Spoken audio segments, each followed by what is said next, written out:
Elhamdülillah, elhamdülillah, thumma elhamdülillah. İnnel hamdelellahi nahmaduhu ve nesta'inuhu ve nestağfiruh. Ve na'udzu billahi min şururi enfusina ve min seyyiati a'malina. Men yehdihillahu fela mudille leh ve men yudlil fela hadiye leh.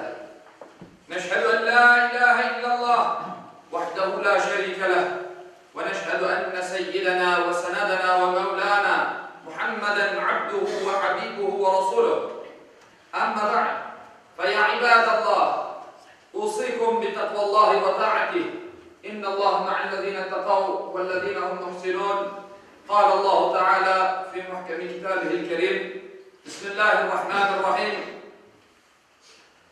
يا بني آدم خذوا زينتكم عند كل مسجد صدق الله العظيم.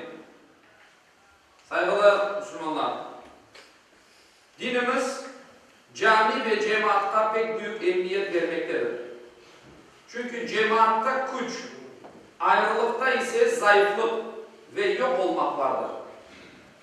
Cami ise cemaatin bir yerde ve bir maksatla toplanılan huzur ve işanç yeridir.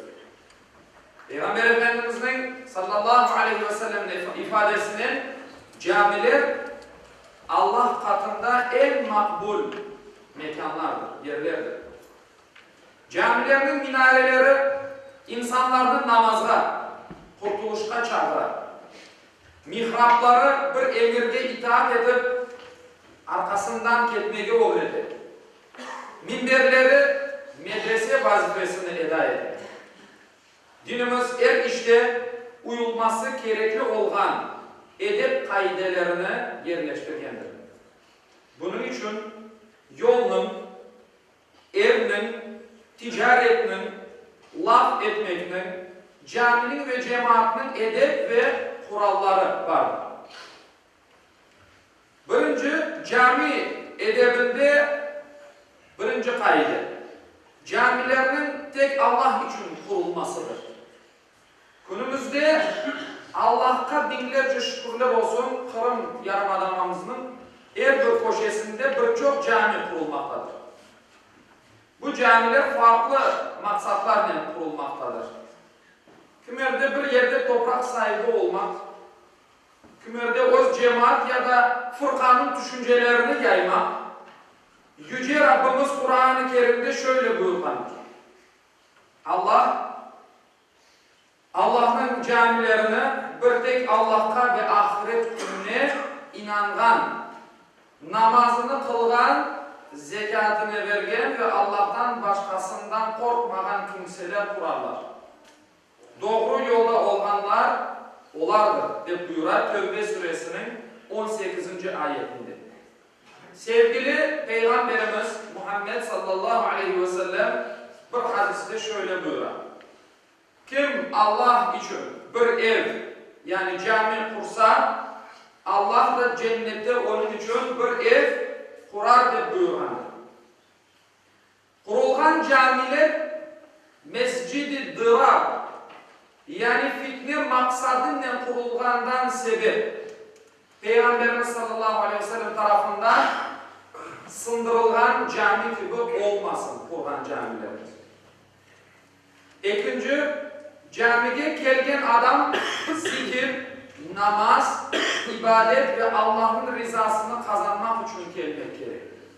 İnsanlar arasında fitne, cemaat arasında düşmanlık, davalaşıp, kavgalaşmak için gelmemeli. Peygamber Efendimiz bir hadiste şöyle buyurgandır. Bir kimse evinde gelgen insana nasıl ikram etken olsa, Allah da evine yani camisine gelgenlerine öyle ikram eder. Üçüncü, camiye sarımsak, soğan, sigaret çekip ya da sazıran çoraplarla kırılmemesi gerek. Bu caminin adaplarındandır. Muhterem cemaat, Peygamber Efendimiz Muhammed sallallahu aleyhi ve sellem şöyle buyurdu. Soğan ya da sarımsak aşaran camiden uzak dursun. Evinde otursun. Her türlü insanlara zarar vermek yani ya da rahatsızlıkka sebep olmak yasaklangandır. Güzel kokular sürüp, güler yüzlü olmağa görüşmek gerekir. Kelgen herkesinin ibadet için kelgenini unutmayın. Camide dünyalık laflarından, ticarette, oşek ve rahatsız edecek başka hareketlerden kaçınmamız gerekir. Peygamberimiz de şöyle buyuruyor kenede, dikkatli olunuz, hepiniz Rabbinizge ibadet edesiniz. Birbirinizi rahatsız etmeyiniz diye buyuruyor Peygamberimiz. İmam hutbe okuganda onu sabır ve huşu içinde dinlemek dini bir mecburiyet. Birisine laf etmek, telefonga bakmak, ayak uzatıp yatmak, birisini tembihlemek olmaz. Hutbe vaktinde cemaat hutbeni dinlemesi gerektir. Çünkü hutbeni dinlemek farzdır. Bu yerde kavuslar açmak gerektir. Peygamberimizin zamanında hutbe okulganı vakit Peygamber Efendimiz Muhammed sallallahu aleyhi ve sellem bir hutbe okuganda bir adam kirgen ve bilemiz ki camiye kirgen 2 rekat namaz kılmadan oturmasın degan Peygamber. Adam kirgen camiye ve turup 2 rekat namaz kılgandı hutbe esnasında. Hutbe esnasında. Aslında hutbeni dinlemek farzdır. Bu adet devam edilir. Ne içindir? Bunun bir manası var. O insan fukari bir insan eder. Peygamber Efendimiz Muhammed sallallahu aleyhi ve sellem o insana cemaatin o günde özünü dikkat çekmesi için namaz kılmasını yasak etmegen. Fukari, yardımga ihtiyacı vardı o insana. Şu hutbe okulgan vakitte adam ayakta durup namaz kıldı. Ama her daim böyle yapılmaz. Hutbe farzdır. Tahiyyatül mescid sünnettir. Hutbe vaktinde tahiyyatül mescid namazı kılınmaz.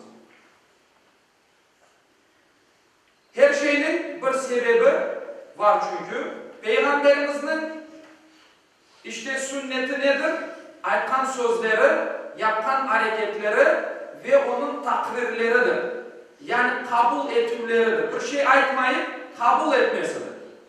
Kabul etken olsa Peygamberimiz onun bir sebebi var. Aytkanın sebebi vurut işte sayılar. Bu hareketin sebebi. İnsan fukariydi ve Peygamberimiz ona yasaklamadı. İmam hutbe okuganda ayttık sabır ve huşuyla dinlemek gerekir. Sevgili Peygamberimiz şöyle bir hadis-i şerifte buyurar. Cuma günü imam hutbe okuganda laf etmeyiniz ve başkasına yavaş ol, yavaş ol aytmamız diye buyurar. Böyle yapan kimse yanlış yapandır diyen Peygamber. Dikkatlice imamını yani imamın hutbesini dinlemek farzdır. Cemaate yetişmek için camiye çapıp kirmege, imamdan evvel ruku ve secdeye ketmege, ayaklarını pek açıp omuzlarını uzaklaştırmağa olmaz. Onun için bizler deyimiz ki saflarımızı sık tutayım. Sık tutayım. Hadis-i şerifte geçen şey omuzlarının birbirine değmesinin, ayaklarının parmakların birbirine değmesi. Omuzlar birbirine tiyer ise, insanlar birbirine sık durar iseler, ayakları öyle de birbirine tiyer. Ama ayaklarımızı birbirimize birleştirip, omuzlarımızı açar ise, o yerden şeytan geçer. Saflarını bölüp, insanlarını rahatsız edip, okket çıkıp, son kene herkes namazga turganda, saflarını bölüp arkaga çekilmek, namaz kılganlarının önünden geçmek, safta belli yer ayırmak yasak edilgendir. Peygamberimiz şöyle buyuruyor bu hadis-i şerifte. Bir kimse namaz kılgan kimsenin önünden geçmekinin ne kadar yanlış bir günah olganını bilseydi, 100 bekler dedi Peygamber. Bazı rivayetlerde 40 bekler dedi. 40 demek bilemiz ki Araplarda çokluk manasını verir. Yani çok bekler. Birisinin o günden namaz kılgan birisinin o günden geçmek yasaktır. Bazı vaziyetler istisna. Acılıkta olgan için. Camiye sağ ayakla kirip, sol ayakla çıkmak, kimsenin rahatsızlanmayacak şekilde caminin selamlamak maksadını 2 rekat namaz kılmak sünnettir. Camiye kirgen adam 2 rekat namaz kılacak olur ise kenarda çekilip namazını kılsın. Bir kenar çıkta. Çünkü eğer caminin ortasına gelip namaz kılmaya başlar ise onun o günden adamların geçme ihtimali yükselir. İnsanlar farz namazına durarlar. Onun o günden geçmek mecbur kalırlar. Onun için kenar bir yerde durmak daha güzeldir. Edepke ve usulga daha uygundur. Camide abdest alıp temiz urbalar giyip gitmeyi tavsiye edilir. Bu benim başında okuduğum ayette Yüce Rabbimiz şöyle buyuruyor. Ey Adem'in balları, Adem Aleyhisselam'ın balları, camiye gelirken vakitte güzel ve temiz urbalar giyiniz de buyuruyor. Araf suresinde 31. ayette. Onun için Peygamberimiz her cuma namazına çıkanda önceden bilemiz ki sünnet olan beyaz urba giymek. Güzel kokular sürülmektir ve temiz urba giymektir. Çünkü bizler Allah'ın huzuruna çıkmak için yol alamız, Allah'ın ibadetini yerine getirmek için yol alamız. Elbette her daim Müslüman temizdir, temiz olması gerektir. Ama cuma, cemaat ayrı bir şey. Daha da çok temizlenmek ve güzel temiz urbalar giymek sünnetlenmek.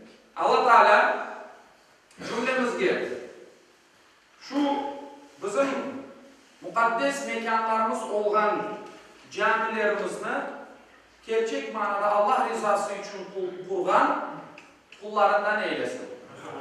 Bir toprak kazanmak için, belli bir şahsi menfaatlarını kazanmak için değil de gerçek manada görgenimiz gibi şehrin içinde ve dışında kurulgan bazı camiler halk tarafından kurulmaktadır.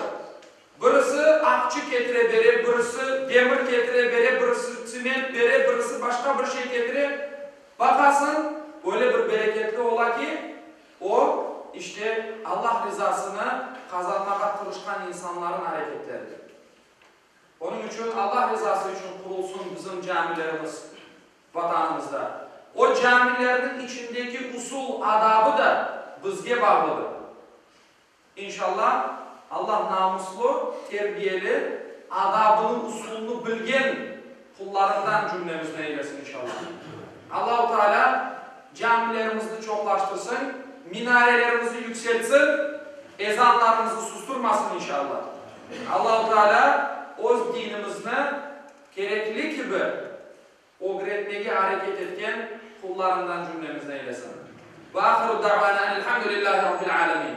Ela inne ahsanel kelam ve ablagan nizam kelamullahil melikil azizil allam kema kâle Allah tebareke ve teâlâ fil kelam ve izâ kuri'al Kur'an fastami'û leh ve ansitû leallekum turhamun. Bismillahirrahmanirrahim. İnned-dîne indallâhil islam. Sadakallâhu azîm.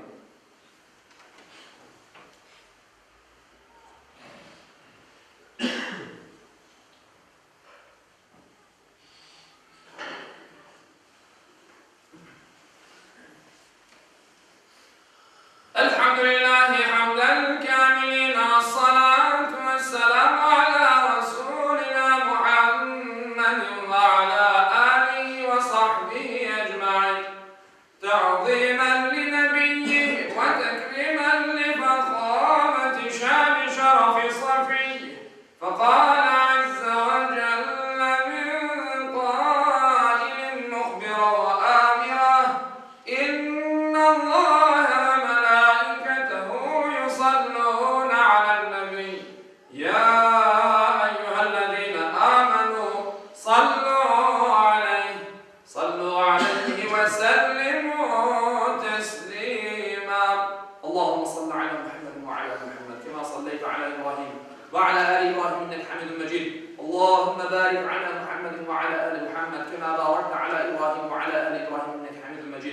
اللهم وارض عن الأربعة الخلفاء سيدنا أبي بكر وعمر وعثمان وعلي ذوي الصدق والوفاء وعن الأنصار والمهاجرين والتابعين إلى يوم الجزاء وعن كافة المؤمنين والمؤمنات والمسلمين والمسلمات الأحياء منهم والأموات بفضلك ورحمتك إنك سميع قريب مجيب الدعوات برحمتك.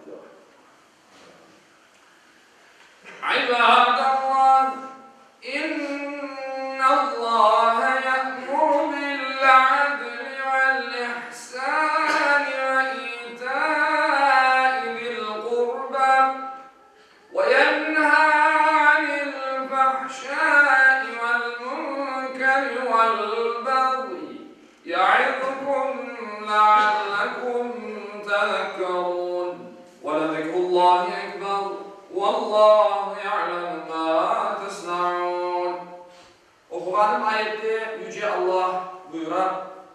Şüphesiz Allah adaletini, yaxşılık yapmakını, soy sopa yardım etmekini emir eder.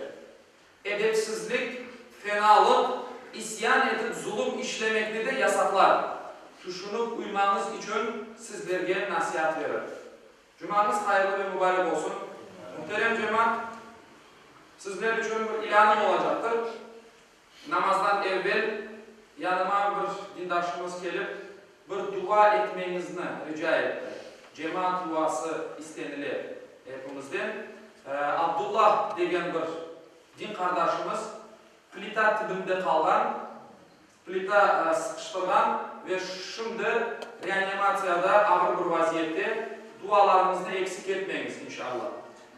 İkinci aytmak istegenim, geçen hafta laf etken edik. Tünevin de beraber kaydetkenimiz şu Muharrem ayının 10. günü münasebetine bizler bugün aşır aşını hazırladık sizler için. İşte Peygamberimizin de aytkan sözüne göre kim cemaatka ve öz korantasına ikram eder ise, aşatır ise bu aştan Allah Teala onun bereketini arttırır degendir Peygamberimiz. İşte hepimiz bu aştan aşın tadını bakayıp buyurunuz cami çıkışında namazdan sonra inşallah ikram edilecektir. Allah Teala evimizdeki bereketlerini bollaştırsın, arttırsın inşallah.